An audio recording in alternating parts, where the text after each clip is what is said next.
Hello दोस्तों। भगवान का खेल। एक समय की बात है, गोवर्धन नाम का आदमी बीजापुर नामक गांव में अपनी पत्नी के साथ रहा करता था। उसके गांव उसका जो काम था वो मवेशी चराने का था। वो जंगल में मवेशी लेके चला जाता था।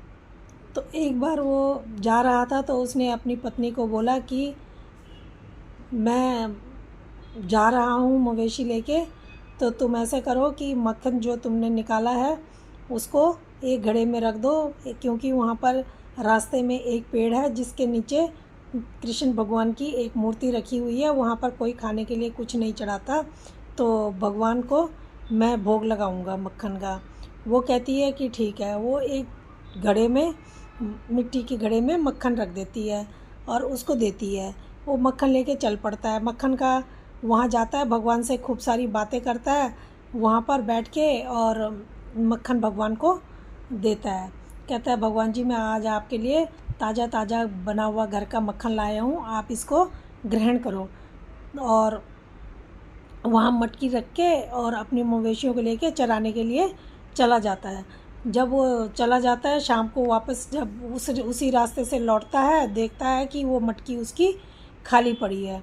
वो अपनी खाली मटकी को उठाता है और खुश होता है। कहता है, भगवान आपने मेरी लाज रख ली, आपने मेरा दिया हुआ मक्खन खा लिया, तो मुझे बहुत इस बात की बहुत खुशी है। तो वो फिर चला जाता है।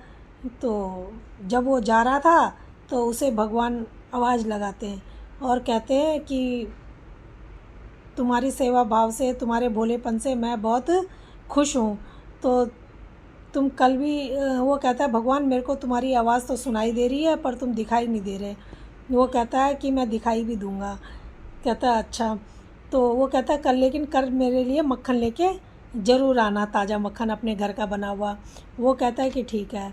अब अपने मवेशी, जब वो दूसरे दिन आता है और मवेशी लेके जंगल की तरफ आता है और देखता है कि वहाँ पर फिर मूर्ति है, तो वो मूर्ति के सामने फिर अपना घड़ा रखता है मक्खन का और भगवान से बातें करता है खूब, और फिर वहाँ पर मक्खन रख के जाता है। कहता है कि आज भी ये मेरे जो मक्खन है वो भगवान जी आप खा लेना, मैं आपके लिए ताज़ा ताज़ा घर का बना हुआ मक्खन लेके आया हूँ।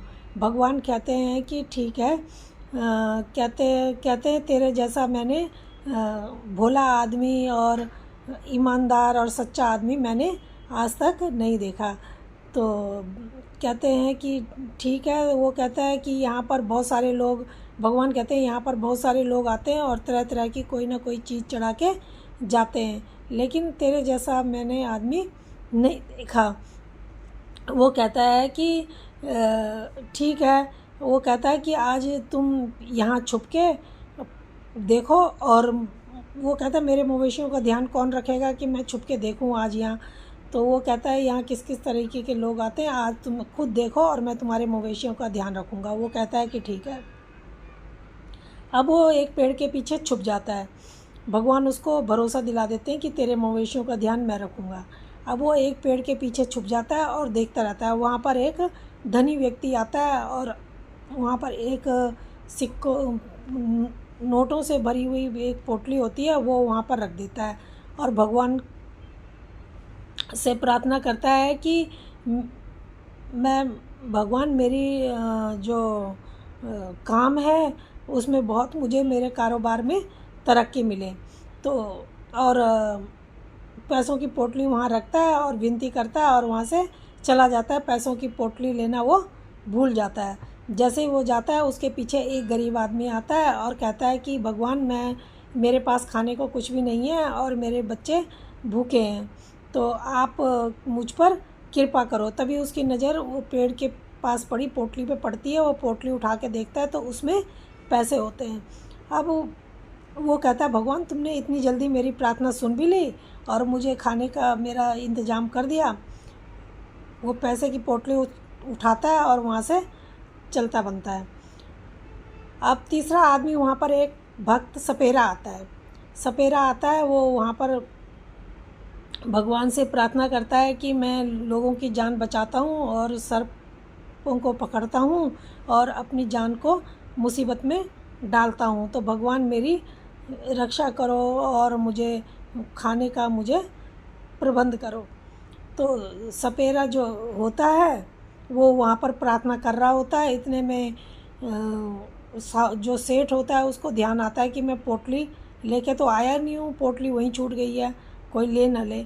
वो फटाफट अपने जो सिपाही होते हैं उसके साथ में वो उनको लेके फटाफट वापस आता है। वो देखता है कि वहाँ पर एक आदमी प्रार्थना कर रहा है। वो उसको और अपना आदेश देता है अपने सिपाहियों को कि इसको पकड़ लो, और उसको पकड़ लेते हैं और उसको पीटने लगते हैं। वो कहता है कि मुझे छोड़ दो, मैंने कुछ नहीं किया। वो कहता है नहीं, तूने पैसों की पोटली दे, तूने पैसे चुरा लिए, यहाँ रखे थे। वो कहता है मैंने कोई चोरी नहीं की, मैंने कोई पैसे नहीं लिए। तो इतने में जो वो पेड़ के पीछे गोवर्धन छुपा हुआ सब देख रहा था, वो निकल कर आता है और वो सेठ से कहता है कि इसने कोई पैसा नहीं चुराया है, और जो तुम्हारे पैसे थे तुमने रखे हुए, वो तो एक गरीब आदमी आया था और वो पोटली लेके चला गया। तो वो कहता है कि जल्दी जाओ, नहीं तो वो दूर निकल जाएगा और तुम्हारे हाथ भी आएगा नहीं। अब वो फटाफट जाते हैं और उसको रास्ते में पकड़ लेते हैं। सपेरा कहता है कि देखा, तो अब वो सपेरा बच जाता है और वो जो निर्धन आदमी था, गरीब आदमी, वो पकड़ा जाता है। अब सपेरा वहाँ से छूट के जब जाता है सांप पकड़ने लगता है। जब सांप पकड़ने लगता है, सांप उसको डस लेता है, उसकी वहीं पे मौके पे मौत हो जाती है।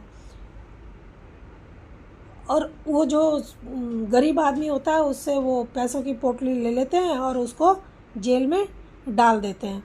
तो इतने में फिर वो चले जाते हैं। भगवान जी कहते हैं कि देखा, तुमने ये क्या कर दिया। वो कहता है कि हे भगवान को कि ये काम तो आप भी कर सकते थे, ये मुझे करना पड़ा। आप भी तो सब जानते थे कि वो निर्दोष है, फिर उसको क्यों पिटने दे रहे थे सपेरे को। भगवान कहते हैं कि जिस टाइम जो काम हो रहा होता है उस काम को होने देना चाहिए, क्योंकि नियति में यही लिखा होता है। उस नियति के साथ में कभी भी छेड़छाड़ नहीं करनी चाहिए। तो